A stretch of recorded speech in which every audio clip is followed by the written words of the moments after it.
What's going on, guys? How to water your lawn: deep and infrequent. In short, basically you want to water for a longer period of time and a little bit infrequent because you want it to actually drain out. This right here behind me that I'm looking at and standing on, this is actually a Bermuda lawn I put down about a week ago. It was completely brown, completely dormant. We're currently in the transitional period going into the full swing of spring. It's currently March.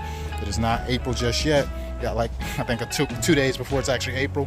But everything's kind of transitioning. It's not full swing growing season just yet here in the Charleston area. So for the watering practices, that's what I would recommend: deep and infrequent. And if you don't know if your lawn is getting enough water, you might want to come over and actually, and this is a new lawn, this is for new lawns, not for an established lawn. You can just lift up the piece aside, and this is actually rooting down pretty fast. Like, it's not easily coming up. You see that those white pieces? That's actually new growth.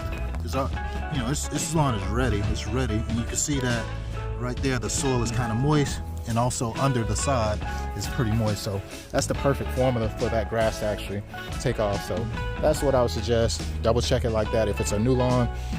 If you have an established lawn, you can actually get a. They have little cups like you can use a tuna can and actually put it in the lawn and make sure you water it up to an inch.